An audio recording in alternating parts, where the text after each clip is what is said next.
Hello folks, it's Typhoon Carter here and I bring to you another DPP SPL match. This is a showdown between Christos of the Circus Maximus Tigers and Void of the Wi-Fi Wolfpack.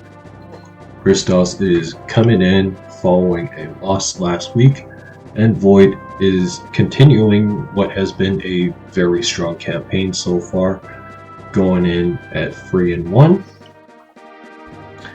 That being said though, let's jump right into this. Azelf lead, Zapdos lead. Azelf here probably going to get rocks up. Zapdos, maybe it's a defensive Zapdos, but going into T-Tar there. And the T-Tar here could have Crunch, which it does exactly that. That is CB damage, folks. 62% to Gyarados. That's a lot of damage. And Christos opts to Dragon Dance against the Starmie. This Starmie probably able to live whatever it's throw at it, and it eats a return easily, and Starmie is able to cripple the Gyarados permanently, and then sacks the Starmie to get rocks off, or rather to get rocks off the field for now. And the T-Tar crunches again. Gyarados is going to go down. And Christos bringing up the Infernape here, threatening a close combat, but duds right into a physically defensive Zapdos from the looks of it. Swaps out to Azelf, brings back the Tyranitar on an anticipated double, and anticipates the Azelf switch and is able to take it out with a CB Crunch. And Void opts to just sacrifice the Tyranitar against this Infernape, and looks perfectly content with that decision. Void's Zapdos heals up, and the Latias potentially specs or Choice Scarf. We're going to find out soon enough what it might be. And Latias just opts to trick here into a Jirachi, which is very common, as Void's team looks to be some kind of Big 5 built with Zapdos, Starmie, Tyranitar, Jira, and maybe Heatran. And Christos' Jirachi showing hidden power, most likely looks at its hidden power fire, as it was able to do super effective damage into Celebi. Celebi recovers here. Might not be Big 5, but we'll find out soon enough.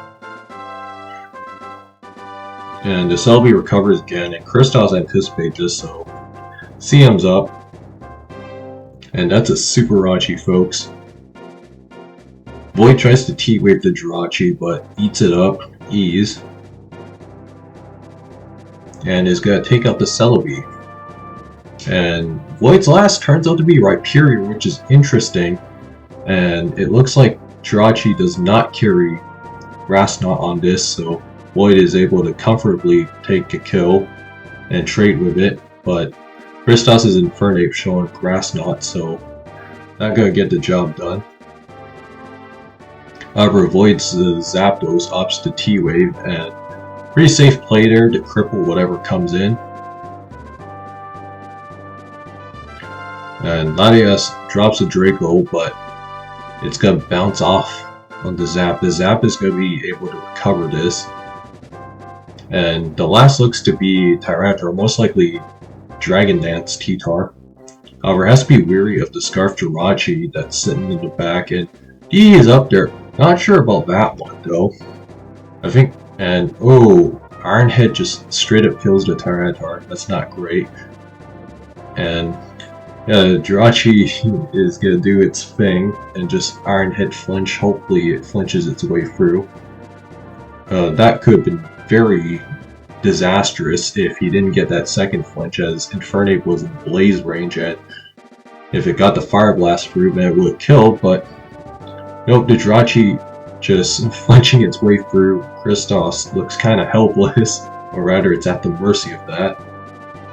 And just Mach Punches, not going to do enough even if it crits. And Void is able to walk away with a win here, folks.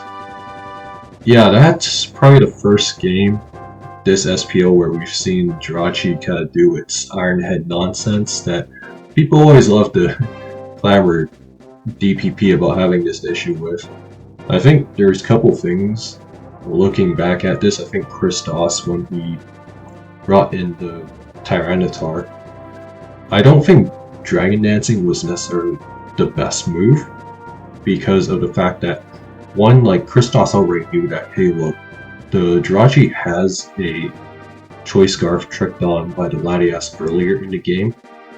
Another thing with this is the fact that I think even if Tyranitar just crunched the Jirachi, I think Christos would have been in a little bit of a better spot for a couple reasons. One, the fact that he could have at least gotten a decent amount of chip damage onto Jirachi, so if he got that chip damage, he can safely go to Infernape and then just Mach Punch his way out of the Scarf Rachi. Not to mention that, yes, the Zapdos did have P-Wave, but the thing is that the Zapdos isn't going to be able to do a whole lot against the Tyranitar. And the T-Tar probably carried Lumberry too, so could afford to take one. And not to mention, like, could bring the Latias on and then Healing Wish ideally.